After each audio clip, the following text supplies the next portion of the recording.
우리 하나님의 말씀 보겠습니다. 하나님의 말씀 하바국 3장 16절부터 19절까지의 말씀입니다. 하바국 3장 16절부터 19절까지의 말씀인데요. 우리 4개의 구절인데 한 목소리로 같이 읽겠습니다. 하바국 3장 16절부터 19절까지 말씀을 저희가 함께 한 목소리로 읽습니다. 내가 들었으므로 내 창자가 흔들렸고 그 목소리로 말미암아 내 입술이 떨렸도다. 무리가 우리를 치러 올라오는 환난 날을 내가 기다림으로 썩이는 것이 내 뼈에 들어왔으며 내 몸은 내 처소에서 떨리는도다. 비록 무화과나무가 무성하지 못하며 포도나무에 열매가 없으며 감람나무에 소출이 없으며 밭에 먹을 것이 없으며 우리의 양이 없으며 외양간에 소가 없을지라도 나는 여호와로 말미암아 즐거워하며 나의 구원의 하나님으로 말미암아 기뻐하리로다. 주 여호와는 나의 힘이시라. 나의 발을 사슴과 같게 하사 나를 나의 높은 곳으로 다니게 하시리로다. 이 노래는 지휘하는 사람을 위하여 내 수금에 맞춘 것이니라. 아멘. 할렐루야. 아멘. 수협에 오신 여러분들을 주의 이름으로 환영하고 축복합니다. 오늘 말씀을 시작하기 전에 오늘 들어오시면서 다 우리 오늘 말씀과 관련된 그 가이드 자료와 또 혹시 이거 다 받으셨나요? 네, 이거 혹시 못 받으신 분 계시면은 손을 들어 표해 주시면 우리 뒤에서 전도사님께서 주실 겁니다. 오늘은 이제 9주차인데 하바국서를 가지고 이제 지난 9주 동안 저희가 시리즈 설교로 말씀을 나누었습니다. 그래서 오늘은 하바국 강의 설교 종강 선물로 이게 그냥 그 에너지바가 아니고요, 무화과가 들어있는, 그래서 오늘 말씀과 연결되어 있는 그런 선물입니다. 오늘 말씀을 들으시고 나서 집에 가서 간식으로 드시면서 또 이렇게 마음의 기쁨과 위로를 삼으셨으면 좋겠습니다. 참고로 2가지 더 광고 드리면, 지금 담임 목사님이 휴가 중이십니다. 그래서 이제 이번 주하고 다음 주중까지 안 계시는데요. 우리 휴가 중에 안식과 쉼 그리고 재충전의 시간이 될 수 있도록 기도해 주시기 바랍니다. 그리고 내일 모레 금요일부터 중등부와 고등부가 연합해서 수련회를 갑니다. 저희가 예상했던 인원보다 엄청 늘어서 지금 100명에 가까운 100명이 갑니다. 그래서 그 안전하게 잘 다녀올 수 있도록, 또 그 시간이 정말 은혜의 시간 될 수 있도록 함께 기도해 주셨으면 좋겠습니다. 우리 옆에 있는 분들하고 한번 인사하면서 오늘 말씀 같이 시작할까요? 사랑합니다, 축복합니다. 우리 한번 같이 인사하겠습니다.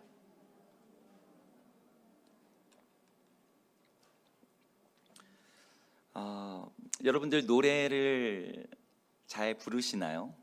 노래방이나 아니면 교회에서나 우리 한국 사람들은 어디 가서든지 노래하기를 좋아하는 것 같습니다. 제가 최근에 봤던 어떤 드라마에서 어떤 이제 변호사가 사람들을 모아놓고서 막 설명을 하면서 사인을 받으려고 그래요. 그런데 거기 있는 어르신 한 분이 손을 딱 들더니 말하는 거죠. 우리한테 사인 받으려면 노래 하나 불러봐. 노래를 못하면 변호도 못하고 서명도 못 받고. 그래서 우리나라 사람들은 이 노래 부르는 걸 굉장히 좋아해요. 그런데 노래라는 것은 한 시대의 상황을 반영하게 되어 있습니다. 노래가 그냥 나온 것처럼 보이지만 유행이라는 것이 있고, 그 유행에는 그 노래가 불려지는 어떤 시대의 모습들이 담겨져 있기 마련이에요. 시대가 암울하고 어두운 상황이라면 노래의 내용도, 노래의 가사도, 노래의 분위기도 아무래도 어둡게 되겠죠. 반면에 시대가 밝고 낙관적이라면 그런 분위기를 반영한 노래들이 많아지게 됩니다. 자, 그럼 예를 드릴게요. 여러분, 어려운 때, 환난 날에는 어떤 노래들이 불려지게 될까요? 우리나라 역사에서 환난이라고 불리던 시기들이 좀 있었어요. 예를 들면 뭐 이런 시기들이죠. 일제강점기, 한국전쟁, 그다음 IMF, 이런 시기들이 우리나라에서 어려운 시기들이었습니다. 이 시대에도 노래가 불려졌을까요? 노래가 만들어지고 불려졌습니다. 환란의 시대에도 노래는 여전히 불려지고 사람들은 여전히 노래를 부릅니다. 그런데 다만 그 노래는 그 시대의 아픔을 고스란히 담고 있어요. 전쟁의 비극, 전쟁의 아픔, 그 시대의 어두움을 그 노래 안에 담아서 보통 표현을 하죠. 오늘 우리가 읽은 하박국의 마지막 본문은 노래입니다. 이 노래는 환난의 날을 배경으로 하고 있는 노래예요. 그런데 우리가 생각하고 있는 그런 내용이 나오고 있질 않습니다. 비극, 아픔, 슬픔, 고통의 시대, 그러니 당연히 애가 슬픔의 노래가 불리어졌을 것이라고 우리는 예상하기 쉽고 그런 것들이 당연해 보이는데, 하박국의 노래는 슬픔의 애가가 아니라 기쁨의 찬가를 부르고 있습니다. 오늘 18절의 말씀을 우리 같이 읽으면서 오늘 말씀을 시작해 볼까요? 18절을 다시 한번 읽겠습니다. 시작. 나는 여호와로 말미암아 즐거워하며 기뻐하리로다. 아멘. 지금 분명 이 노래는 기뻐하며 즐거워한다라고 하는 이런 기쁨의 뉘앙스와 정서를 담고 있는 노래입니다. 어떻게 하박국은 이런 노래를 부를 수 있었을까요? 어떻게 환난의 시대에 자신의 앞에, 이제 미래에, 눈앞에 절망적인 상황이 그에게 다가올 것을 알고 있음에도 불구하고 하박국은 어떻게 그 슬픔과 고통, 절망과 아픔 속에서도 이런 노래를 부를 수 있었을까요? 하박국이 이런 노래를 부를 수 있었던 것에 대해서 우리는 주목할 필요가 있어요. 이 노래를 우리는 배울 필요가 있습니다. 환난 가운데서 여전히 희망과 기쁨으로 찬양하며 노래할 수 있다는 것은 그 사람이 그런 슬픔과 고통과 아픔과 절망을 넉넉히 이겨낸다는 뜻이기 때문입니다. 만약 우리가 그런 노래를 배울 수만 있다면, 그래서 우리의 환난 날에도, 우리의 어려운 시기에도 그런 노래를 부를 수 있다면 이 얼마나 복되고 아름다운 모습일까요? 오늘 우리는 이 하박국이 부른 노래, 하박국에서 이 노래를 배우기 위해서 오늘 말씀 가운데 하박국이 처했던 상황과 이 하박국이 이 노래를 부를 수 있었던 이유를 다시 한번 보면서 하박국 전체를 정리하고자 합니다. 오늘 말씀 16절에는 이렇게 말씀이 시작됩니다. 16절 말씀입니다. 같이 읽겠습니다. 내가 들었으므로 내 창자가 흔들렸고 그 목소리로 말미암아 내 입술이 떨렸도다. 무리가 우리를 치러 올라오는 환난 날을 내가 기다림으로 썩이는 것이 내 뼈에 들어왔으며 내 몸은 내 처수에서 떨리는 도다. 아멘. 오늘 말씀은 하박국이 내가 들었으므로 라고 시작됩니다. 하박국이 들은 것은 하나님의 말씀이었어요. 근데 그 말씀의 내용은 남유다의 백성들이 바벨론에 의해서 멸망할 것이라는 결론을 담고 있는 말씀이었죠. 하박국은 예루살렘과 유다의 죄악을 그냥 방치하시는 것처럼 보이는 하나님 앞에서 하나님, 이 악을 그대로 내버려 두시겠습니까? 라고 1장에서 물었었습니다. 그에 대한 하나님의 대답으로 하나님이 바벨론을 들어서 그 악을 심판하시겠다라고 응답하셨어요. 하박국은 그 응답을 듣자마자 하나님, 그것은 하나님의 정의에 맞지 않습니다, 부당한 방법입니다 라고 항변했지만 하나님은 또한 말씀하시기를 그 바벨론 역시 내가 심판할 것이다 라고 말씀하셨어요. 그래서 그 내용을 정리하자면 하나님께서 바벨론에 들어서 유다를 치실 것이고 그 죄악과 불의 앞에 멸망의 심판을 예비하고 계신다라는 것이 하박국이 지금 들은 계시의 말씀이었습니다. 물론 그 바벨론도 멸망할 것이지만 그것은 그 뒤의 이야기, 지금 당장 예루살렘과 유다의 멸망이 눈앞에 와 있는 것이죠. 이런 이야기를 들었을 때 하박국의 심정이 방금 읽었던 그 구절에 네 가지로 나와요. 첫 번째로 내 창자가 흔들렸다라고 말합니다. 창자는 말 그대로 우리 몸 안에 있는 내장이죠. 창자가 흔들렸다는 표현은 유대인들의 문학적인 표현으로 그 몸의 중심이, 그의 마음이, 그의 존재 자체가 흔들리고 공포에 떨었다라는 그런 뜻이에요. 우리 동양권에서도 중국의 고사 가운데 단장, 창자가 끊어지는 단장의 고통, 여러분 이런 말 들어보지 않으셨습니까? 네. 가장 깊은 슬픔, 하나님께서 유다에게 하셨던 이 말씀은 이 하박국으로 하여금 그의 창자와 그의 존재를 흔들 만큼 충격적인 내용이었어요. 근데 그 하박국이 또 그 다음에 말하기를 내 입술이 떨렸다 이렇게 말합니다. 여기 입술이 떨렸다는 것은 하박국이 갖고 있던 그 직분 역할, 선지자라고 하는 것과 연결되어 있어요. 선지자는 어떤 사람이죠? 자기 혼자만 하나님의 말씀을 간직하고 그것을 기억하고 기도하고 언제 그 일이 일어나나 보자라고 있는 사람이 아니죠. 하나님께 받은 말씀을 백성들에게 전하고 알려주고 경고하고 깨닫게 하는 일이 선지자의 역할입니다. 그런데 하나님께서 하박국의 입에 담아주신 그 말씀은 그가 전하기에는 너무 두렵고 무섭고 너무 거대한 이야기였어요.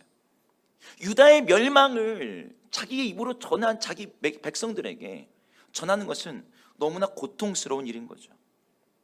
여러분, 의사들이 수많은 환자들을 진단하고 그들의 어떤 병명에 대해서 치료하고 뭐 한다고 하지만 눈앞에 있는 환자가, 불치병에 걸린 환자가 이제 기껏해야 한 달, 두 달 살 것이라고 말하는 것, 나랑 별로 상관없는 사람이에요. 하지만 의사가 그 말하는 거 참 어려운 일이죠. 판사들도 그래요. 아무리 흉악한 범죄자라고 할지라도 그 사람한테 사형을 선고한다고 할 때 과연 이 결정이 맞을까? 이 재판에 대한 책임을 지는 그 부담감 때문에 선고날 전날 밤에 잠을 못 잔대요. 선지자는 어땠을까요? 하박국 선지자가 전하는 메시지가 좋은 이야기라면 얼마나 좋겠습니까? 근데 그가 전해야 되는 이야기가 예루살렘의 멸망과 파멸과 자기 백성들의 피 흘림에 대한 이야기라는 점에서 하박국은 부담스럽고 너무 고통스러웠을 거예요. 그의 입술이 떨렸습니다. 그래서 하박국은 이렇게 이야기합니다. 하나님의 말씀을 들은 것에 대해서 썩이는 것이 내 뼈에 들어왔다. 내 몸을 정말 썩게 만드는 것이 내 뼈 가운데 들어왔다라고 얘기합니다. 제가 예전에 일을 할 때, 학원 강사를 할 때요, 저녁을 먹을 시간이 별로 없어서 보통 저녁으로 김밥 아니면 뭐 샌드위치 같은 걸 먹었는데, 하루는 이제 샌드위치를 먹었는데 이 샌드위치가 상했던 거예요. 안에 햄이 들어있는 샌드위치였는데, 이 수업을 하는 중간부터 머리가 어지럽고 막 구토가 나고, 설사를 몇 번 하더니 이 온몸에 뼈에 이렇게 바늘로 막 찌르는 것 같은 거죠. 중간에 조퇴를 하고 지하철을 타고 오는데 지하철에서 이게 서 있을 수가 없는 거예요. 거의 바닥에 앉아서 집까지 왔습니다. 집까지 와서 진통제를 먹고 뭐 이게 뭐 때문에 그런지 모르는 상태에서 누웠는데 너무 아파서 잠도 못 자는 거죠. 밤새 깨어서 고열과 근육통에 신음했던 저의 과거의 일이 있었습니다. 하박국에게 하나님의 말씀은 마치 그와 같았어요. 마치 죽음의 음식같이 독배를 마신 것처럼 상하고 썩은 음식을 먹어서 복통이 나고 온몸에 고열과 근육통이 생기는 것처럼 큰 고통이 그에게 다가왔습니다. 그 결과 하박국은 이렇게 말해요. 나의 몸이 나의 처소에서 떨렸도다. 나의 처소, 그가 가장 편안하게 느끼고 안전하다고 생각하고 나의 쉼과 안식의 공간에서조차도 그는 두려움과 고통 가운데 벌벌 떨어야 했다라고 하박국이 그 말씀을 들었을 때 자신의 심정에 대해서 이야기하고 있어요. 여러분, 이런 하박국의 모습은 우리가 흔히 생각하는 하나님의 말씀을 받을 때의 모습과는 굉장히 거리가 있는 모습이죠. 우리가 생각하는 하나님의 말씀은 우리에게 힘을 주는 능력의 말씀이고, 우리에게 활력을 주는 생명의 말씀이고, 우리에게 꿈과 비전을 주는 소망의 말씀, 세상을 바꾸는 생명의 창조의 말씀, 우리가 생각하는 말씀은 뭐 이런 모습과 이런 이미지를 갖고 있어요. 그런데 오늘 하박국이 받은 말씀은 그를 떨게 하고 두려워하게 하고 심히 고통스럽게 하고 그에게 전하기에는 너무나 부담스럽고 두려워서 내가 들은 이 말씀을 내가 차라리 안 들었으면 좋았을 텐데, 내가 하나님께 안 물었으면 좋았을 텐데 라고 생각하게 할 만큼, 그래서 이제 이 말씀을 들은 이후에는 더 이상 편안하게 일상을 살 수 없고 같은 세상을 봐도 이제는 멸망할 세상이 자기 눈앞에 오버랩돼서 보이는 그런 말씀이었던 거죠. 여러분, 성경에는 이런 말씀들이 참으로 많습니다. 많은 선지자들이 하나님의 말씀을 받았을 때 그에게 하나님의 말씀은 소망과 능력과 생명과 비전의 말씀이기 이전에 고통과 죽음과 멸망과 심판의 말씀이었어요. 이런 말씀의 이중적인 이미지를 잘 보여주는 사람이 신약 성경의 사도 요한의 받은 말씀, 요한계시록이죠. 사도 요한이 밤모성에서 특별한 환상 가운데 하나님의 말씀을 듣게 되었습니다. 그것을 계시록 가운데 기록해 놓았는데 그 내용이 굉장히 충격적이죠. 보좌에 앉으신 하나님의 어린 양 예수 그리스도를 그가 보았습니다. 그분께서 세상을 구원하시고 역사를 끝내시기 위해서 마지막 7개의 도장으로 봉해진 두루마기 책을 여시는 것을 보았어요.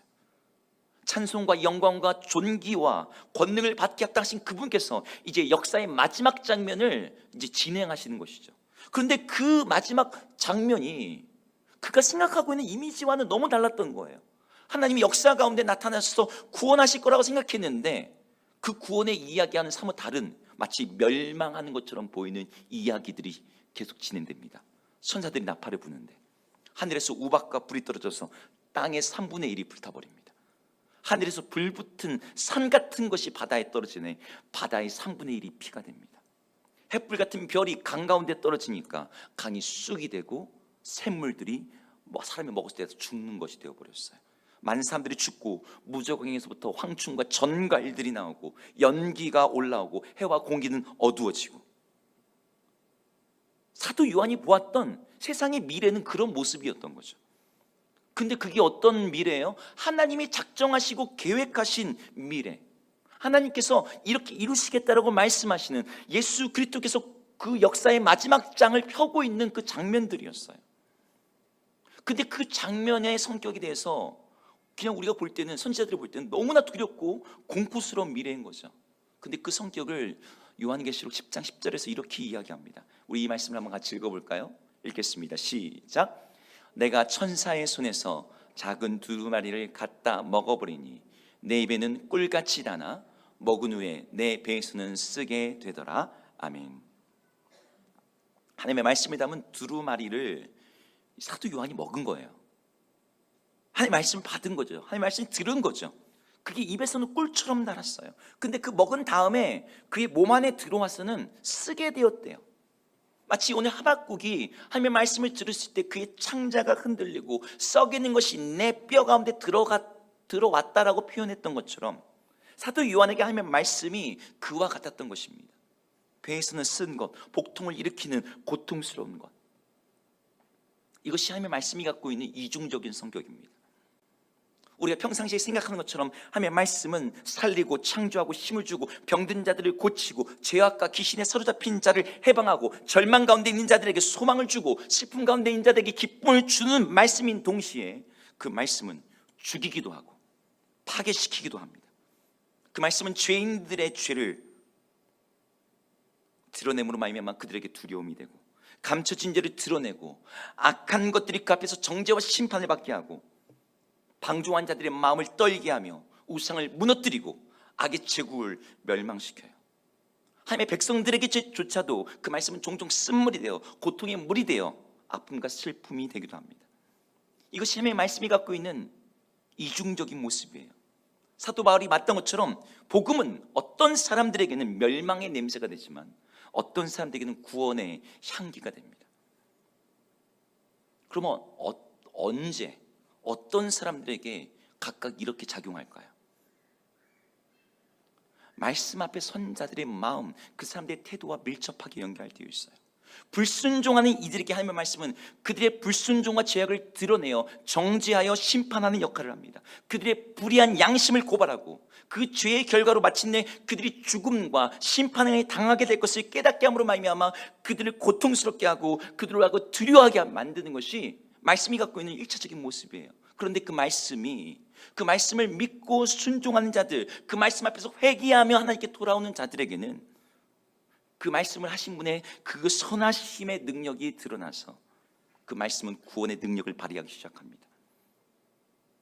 그들 역시 죄인이지만 그 죄는 그 사람들의 죄를 드러내서 정죄하지만 그 죄를 고치어서 그들을 정결하게 하고 그들을 의롭게 하고 그들을 거룩하게 해서 하나님이 주시는 그 구원과 생명과 치유의 역사를 경험하게 하는 것이 말씀의 또 다른 모습인 것이죠.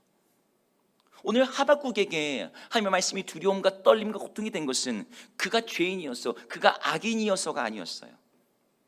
그가 하나님의 말씀을 불순종하고 거스르는 사람이었기 때문이 아닙니다. 하박국이 처해 있는 그 독특한 위치, 선지자이기 때문에 자기의 백성들에게 그 저주와 멸망과 심판을 전해야 되기 때문에 그가 두려워하고 떨었지만 사실 하박국의 노래는 반전이 일어납니다. 어떻게 돼요? 그는 이제 노래하기 시작해요. 말씀의 내용은 분명 두렵고 떨리는 심판과 멸망의 내용이었어요. 하나님의 말씀 분명 죄를 정죄하고 악을 심판하고 죄의 광범위한 오염으로부터 이 세상을 회복하기 위한 멸망이 선포되고 있었습니다. 근데 그것은 말 그대로 파괴를 위한 파괴, 멸망을 위한 멸망, 심판을 위한 심판이 아니었어요. 그것은 하나님의 공의를 실현하고 하나님이 창조하신 보시기에 좋은 세상을 회복하기 위한 과정으로서 예고된 것이었습니다. 그렇습니다. 하나님의 심판은 언제나 하나님의 구원의 예고편인 거예요. 하박국이 그걸 알았던 거죠. 어떤 분들은 제가 이렇게 말씀드리면 이게 받아들이기가 어려울 수 있어요. 아니, 심판이 구원을 위한 것이라고? 이건 너무 억지 논리가 아닙니까? 여러분, 성경을 한번 보세요. 구약 성경을 읽을 때 우리 성도님들이 많이 난감해하고 당황해하는 구절들이 있습니다. 그 중에 대표적인 구절들이 이런 것들이죠. 하나님이 후회하셨다라고 그런 뉘앙스를 풍기는 말씀들. 대표적으로 노아의 홍수 장면이 그렇습니다. 사무엘상에서 사울을 왕으로 세우신 후에 사울이 불순종해서 아말렉 사람을 진멸하라고 했는데 불순종한 다음에 하나님이 그런 뉘앙스로 말씀을 하세요. 창세기 6장 5절 6절에서 이렇게 말합니다. 여호와께서 사람의 죄악이 세상에 가득함과 그의 마음으로 생각하는 모든 계획이 항상 악할 뿐임을 보시고 땅 위에 사람 지으셨음을 한탄하사 마음에 근심하시고. 여기 나와 있는 하나님의 모습은요, 후회하는 모습이에요. 슬퍼하시고 한탄하십니다. 사무엘상 15장 11절도 마찬가지예요. 이 말씀을 같이 읽어볼까요? 읽겠습니다. 시작. 내가 사울을 왕으로 세운 것을 후회하노니 그가 돌이켜서 나를 따르지 아니하며 내 명령을 행하지 아니하였음이니라. 아멘. 여기 지금 하나님 뭐라고 말씀하세요? 내가 사울을 왕으로 세운 것을 후회한다. 여러분, 이 말씀이 이상하지 않습니까? 교회 좀 다녀보시던 분들은 다 이상하다고 느끼실 거예요. 왜? 하나님은 로마서에서 하나님의 부르심에는 후회함이 없다라고 분명히 말하고 있거든요. 그냥 이 앞에 있는 그냥 민수기 이렇게 말합니다. 하나님은 사람이 아니시니 거짓말을 하지 않으시고 인생이 아니시니 후회가 없으시느니라. 하나님이 후회가 없으시대요. 후회하지 않는다라고 하는 이 말씀과 하나님 후회하신다라고 하는 이 말씀이 서로 논리적으로 모순인 거죠. 근데 더 큰 문제가 뭔지 아세요? 구약 성경에는 사람이 후회한다라고 하는 내용보다 하나님이 후회하신다는 내용이 10배나 더 많이 나온다는 겁니다. 하나님이 사람보다 더 많이 후회를 하세요. 여러분, 이게 하나님이 변덕스럽다는 뜻일까요? 많은 분들이 이런 구절을 읽으면서 난감해하죠. 이걸 어떻게 이해해야 될까? 근데 구약 성경에서 하나님이 후회하신다라고 하는 그런 말씀의 맥락에는, 본문에는 항상 무엇이 있냐면 고통이 있어요. 인간의 타락과 반역과 하나님의 백성들의 배신을 보시면서 하나님이 후회하시는 것이죠. 하나님이 근심하시는 거죠. 하나님이 한탄하시는 것이죠. 근데 여기에서 중요한 점은 이 점입니다. 피조물이 타락할 때 마음 아파하셨던 그 하나님께서 생각하신 대책은 물로 세상을 심판하시는 것, 그래서 세상을 끝장내 버리는 게 아니었어요. 그 홍수 가운데서라도 경건한 한 사람을 택하셔서 노아와 그 가족을 통해서 다시 구원하시고 다시 세상을 시작하시는 하나님의 이야기가 시작되는 거죠. 세상의 창조를 후회하시는 하나님이 세상을 없애셔야 될 것 같은데 내가 다시는 물로 세상을 심판하지 않겠다, 이게 하나님의 결론인 거예요. 사울 이야기도 마찬가지입니다. 사울을 선택하신 것을 후회하셨던 하나님, 그럼 어떻게 하셔야 됩니까? 이스라엘 가운데 왕이 없어져야 돼요. 인간 왕은 언제든지 하나님을 실망시킬 거니까. 그런 왕들이 뒤에도 계속 나오니까요. 근데 하나님의 계획은 뭐였어요? 왕의 자리를 없애는 것이 아니라 다시는 버림받지 않을 영원한 왕, 다윗의 왕조, 그 왕조를 통해서 오실 예수 그리스도를 예비하십니다. 하박국이 이걸 깨달은 거예요. 하나님의 심판은 분명 두렵고 떨리는 것입니다. 자기 민족의 멸망과 예루살렘의 파괴와 수많은 사람들의 피와 눈물이 동반될 미래였어요. 그러나 그것은 참으로 하나님께서 자기 백성을 멸망시키는 것이 아니라 그들 안에서 죄악을 제거하시고 그들을 구원하시고 그들을 회복하시고 그들을 거룩하게 만드실 과정임을 그가 알았던 것입니다. 이것을 깨달았던 하박국은 환난 가운데서 누구도 결코 부를 수 없을 것 같은 그런 노래를 불렀습니다.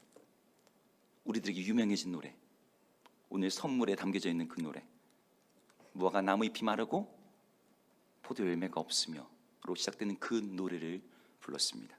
우리 17절, 18절을 같이 읽어볼까요? 읽겠습니다. 시작.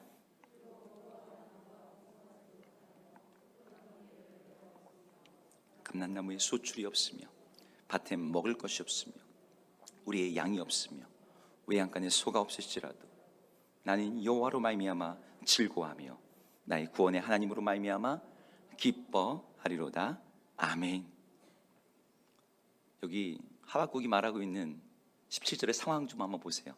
6가지가 없대요. 물질적인 빈곤과 궁핍함인데 무화과 나무에 무성함이 없고요, 포도나무에 열매가 없고요, 감람나무에 소출이 없고요, 밭에 먹을 것이 없고 우리의 양이 없고 외양간에 소가 없대요. 여기 나온 6가지는 이스라엘 백성들의 생업, 그들의 유목생활과 농경생활의 핵심이 되는 것들이에요. 만약 이걸 우리 현대 우리들의 입장에서 만약 번역을 한다면 뭐 이 정도 되지 않을까요? 우리나라는 주식이 논이니까, 벼니까, 쌀이니까 논의 벼들이 모두 마르고 밭의 채소들이 다 없어지고 수출을 주도하는 반도체와 자동차 공장들이 다 문을 닫았고 대기업과 중소기업들이 다 도산을 했으며 자영업자들은 빚더미에 시달리게 되었고 일자리와 직장은 이제 씨가 말라버리게 되었을지라도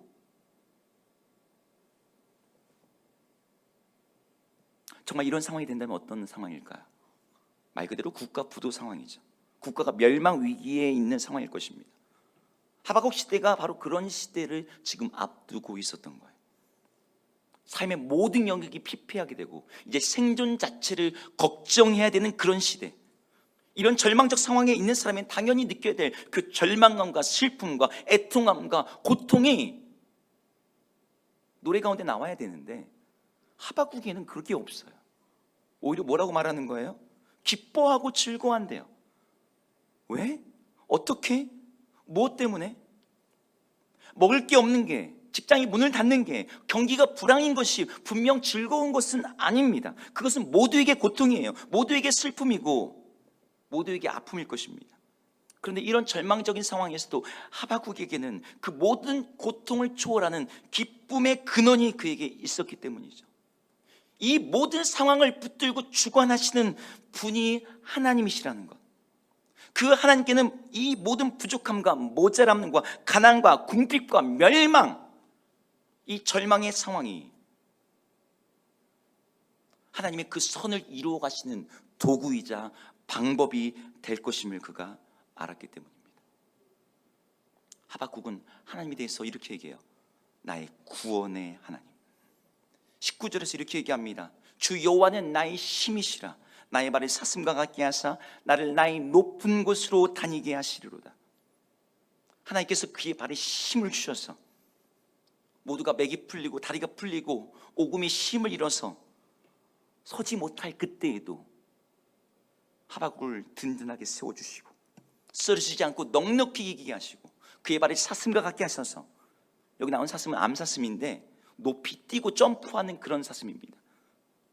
그래서 하박국으로 하여금 그 앞에 있는 수많은 장애물과 어려움을 넉넉히 뛰어넘고 마침내 나의 높은 곳, 나의 명예롭고 아름답고 풍요롭고 안전한 그 복된 곳으로 나를 인도할 것을 하박국이 알았기에 그는 여전히 노래할 수 있었던 거죠. 멸망이 예고된 상황에서도. 우리는 이 노래를 배워야 됩니다. 우리는 이 노래를 바로 이 시대 가운데 배워야 돼요. 우리가 사는 시대가 이미 종말의 시대이기 때문입니다. 한 나라의 종말, 한 시대의 종말을 넘어서 우리는 이 세상의 종말의 끝 시대에 와 있습니다.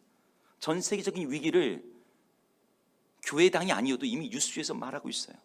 기후위기 속에서 환경 역습이 시작되었습니다.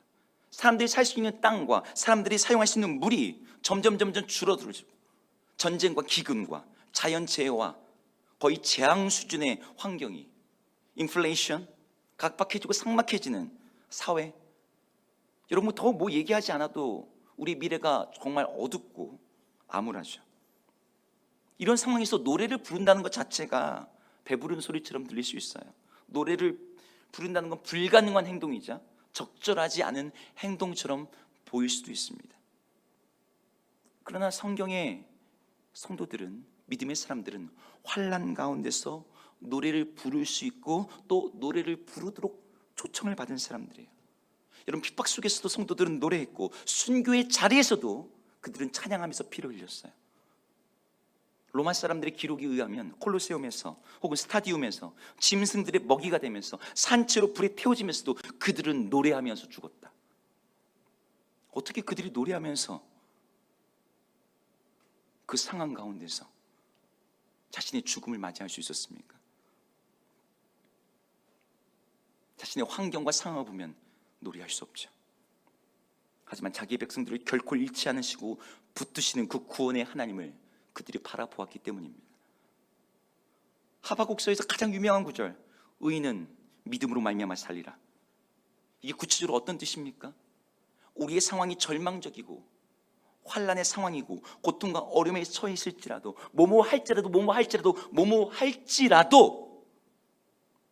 의인들은 하나님을 인해서 즐거워하고 기뻐하고 그분을 의지하며 사는 자들이다 라는 말이 뜻입니다.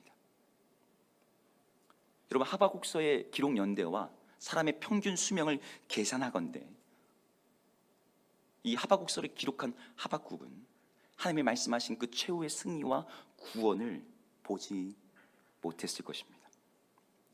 그럼에도 그는 알았어요. 하나님의 일은 자기의 백성을 망하게 하는 것이 아니라 반드시 그들을 살려내고 흥하게 하는 것이라는 것을. 하박국 바로 다음 시대의 선지자였던 에레미야 선지자도 유다와 예루살렘의 멸망을 똑같이 선포하면서도 하나님의 진심에 대해서 이렇게 얘기했습니다. 예레미야 29장 11절의 말씀인데요, 함께 읽겠습니다. 시작. 여호와의 말씀이니라. 너를 향한 나의 생각을 내가 아나니 평안이요 재앙이 아니니라. 너희에게 미래와 희망을 주는 것이니라. 아멘. 예레미야 선지자를 통해서 예루살렘과 유다의 멸망을 선포하셨으면서도 하나님의 진짜 진심이 이것이라는 거예요. 하나님의 진심은 주의 백성들을 망하게 하는 것, 재앙을 당하게 하는 것, 멸망하게 하는 것이 아니라 그들에게 평안을 주는 것이고 희망과 미래를 주는 것이다. 이걸 알게 되면 우리는 환난 속에서도 여전히 노래할 수 있게 되고 기뻐하며 즐거워할 수 있다는 것이죠. 제가 어릴 때 들었던 한 부흥사 목사님의 설교가 있어요. 제가 어릴 때니까 30년도 더 전이죠. 그 당시에 부흥사 목사님이니까 이분이 6.25 때 태어나셨어요. 한국 전쟁 때 태어나셔서 정말 못 먹던 시절, 모든 게 부족하고 절망적인 시대. 이 목사님도 정말 가난한 집에서 태어났다고 합니다. 이렇게 맨날 학교에서 급식 받아서 먹고, 근데 먹은 것도 없는데 왜 이렇게 코는 이렇게 막 질질질 나오던지, 휴지는커녕 종이 자체가 귀하던 시절에 이제 애들 막 오핀으로 손수건 달아줬는데 자기 집은 그것도 못 달아줬대요. 그래서 이렇게 맨날 이렇게 옷으로 이렇게 여기가 반질반질 코가 묻어서 그렇게 코를 질질 흘리면서 다니는 그 자기를 볼 때마다 엄마가 자기를 불러놓고 직접 손으로 코를 풀어주시고 얼굴을 씻기면서 이렇게 말했답니다. 엄마가 코를 풀어주면서 했던 말, 흥해라, 더 크게 흥해라. 코를 풀라고 흥 소리 내라는 뜻이죠. 근데 그 부흥사 목사님이 그때 그 어머니의 말처럼 자기가 지금 이렇게 주님 안에서 흥하게 되었다. 약간 언어 유희죠. 제가 오늘 설교를 준비하는데 30년 전에 들었던 그 예화가 생각이 났어요. 지금 우리들의 상황은 눈물을 흘리고 눈물 흘리는 거로 모자라서 콧물까지 흘려야 되는 상황일지 모르겠어요. 어려운 상황, 힘든 상황, 사람들이 두려워하면서 낙심해서 말을 잇고 침묵하는 상황, 노래를 부른다고 할지도 그 노래는 애가요 슬픔의 노래가 될 수밖에 없는 상황. 근데 하나님은 그런 우리들을 불러다 놓고 눈물과 콧물을 닦으시면서 흥해라, 흥해라, 흥 말씀하시면서 내가 너에게 원하는 것은 너희가 망하는 것이 아니라 너희 평안이고 너에게 소망과 미래를 주고자 하는 것이다. 혹시 지금 이 자리에 계신 분들이, 오늘 말씀을 듣고 계신 분들 중에 현실이 막막하고 낙심되는 분이 있습니까? 지금 당장 여기서 뭘 해야 될지 모르겠고 앞이 보이질 않고 미래가 두려운 분이 있습니까? 하나님의 말씀을 읽으면서 그게 요한계시록이든 선지서든 무슨 말씀이든 아니면 뉴스를 통해서 들려오는 전쟁의 소식과 기후위기 앞에서 인플레이션과 경제 미래에 대한 여러 많은 예측 가운데서 여러분의 마음이 떨리고 두려운 분들이 있습니까? 여러분, 성경 가운데 하나님께서 당신의 백성들에게 가장 많이 하시는 말씀 중에 하나가 바로 이것입니다. 두려워하지 말라. 두려워하지 말라. 정확히 성경에 366번 나옵니다. 이제 우리는 두려워하는 대신에 믿음으로 나가야 돼요. 이제 우리는 두려워하는 대신에 하박국처럼 노래해야 됩니다. 지난 9주간 우리가 하박국서를 통해서 우리에게 말씀하셨던 그 주님의 음성은 이제 두려움에서 믿음으로 나가서 하나님의 구원의 노래를 함께 부르라는 그 초청이에요. 성경 가운데 하나님께서 두려워하지 말라는 음성을 들었던 많은 믿음의 사람들은 그 명령 앞에 그 뒤에 뭐가 붙냐면 노래가 나와요. 천사가 나타나서 여자여 두려워하지 말라. 예수님의 어머니였던 마리아가 들었던 말이거든요. 세례 요한의 어머니였던 엘리사벳이 들었던 말씀입니다. 근데 그들이 그 음성을 듣고 나서 그 뒤에 나온 내용이 뭔지 알아요? 마리아의 찬가, 엘리사벳의 찬가예요. 노래들이에요. 지금 우리의 상황이, 우리의 믿음이 노래를 부를 만한 수준이 아닐 수도 있어요. 하박국도 처음엔 그랬습니다. 그런데 1장에서 시작해서 2장, 3장에 이르러서 하박국의 불평은 찬양으로 바뀌고 그의 침묵은 기도로 바뀌고 그의 두려움은 믿음으로 바뀌었습니다. 지금 우리 신앙의 수준이 하박국 1장에 있을지도 몰라요. 하지만 우리는 언제 이제 3장으로 나아가야 되죠. 사망의 골짜기에 있고 어둠의 터널을 지나갈지라도 주님을 바라보면서 주의 손을 굳게 잡고 나갈 때 우리는 환난 가운데서 여전히 주를 노래하며 기뻐할 수 있게 됩니다. 혹시 나는 이런 노래를 부르고 있지만 내 옆에 있는 사람은 노래하지 못하고 두려워하며 신음하고 있다면 우리가 그 사람들을 격려했으면 좋겠어요. 오늘 마지막 구절에 좀 이상한 내용이 하나 붙어 있어요. 이 노래는 지휘하는 사람을 위하여 내 수금에 맞춘 것이니라. 이게 무슨 뜻이냐면 하박국이 부른 노래는요, 하박국 혼자 부른 독창이 아니라 함께 부르는 노래였다는 뜻이에요. 하박국이 이 쓴 믿음의 노래, 구원의 노래, 하나님이 기뻐하고 즐거워하는 노래를 계시를 받은 자기 자신 혼자서만 부른 것이 아니라 지휘하는 사람의 지휘에 맞춰서 수금을 타면서 연주하면서 함께 여럿이서 합창으로 부를 수 있는 노래로 하박국은 이 노래를 만들고 전파시켰어요. 저는 이 노래를 우리 예수 믿는 교회가 함께 불렀으면 좋겠습니다. 우리들 가운데 어떤 분들의 믿음은 연약할 거예요. 어떤 분들은 두려워하고 있을지 모르겠습니다. 어떤 분들은 지금의 상황 앞에서 불평하며 원망하며 하나님 앞에서 탄식하고 있을지도 모르겠어요. 그런 옆에 분들이 계신다면 지금 우리가 가지고 있는 이 믿음을 가지고 그들을 격려하고 응원하면서 함께 이 노래를 부르기 위해서 그분들을 초청해 주셨으면 좋겠습니다. 우리 주님께서 마침내 모든 상황 가운데 주를 믿는 백성들을 구원하시고 이 세상을 고치시고 새롭게 하실 것이다. 그 믿음의 확신을 가지고 그들을 격려할 때 우리 믿음의 노래는 우리 개인의 독창이 아니라 우리가 함께 부르는 합창이 될 것입니다. 세상이 망해가는 이 절망적인 상황 속에서도 우리 모두가 함께 이 노래를 부르는 사람들, 이 믿음의 싱어가 되어서 우리 주님 앞에서 환난 속에서도 주님을 찬양하는, 이 모든 세상이 슬퍼하며 울며 애가를 부를 때도 여전히 소망과 기쁨과 미래의 노래를 부를 수 있는 우리 모든 성도님 되기를 주의 이름으로 축복합니다.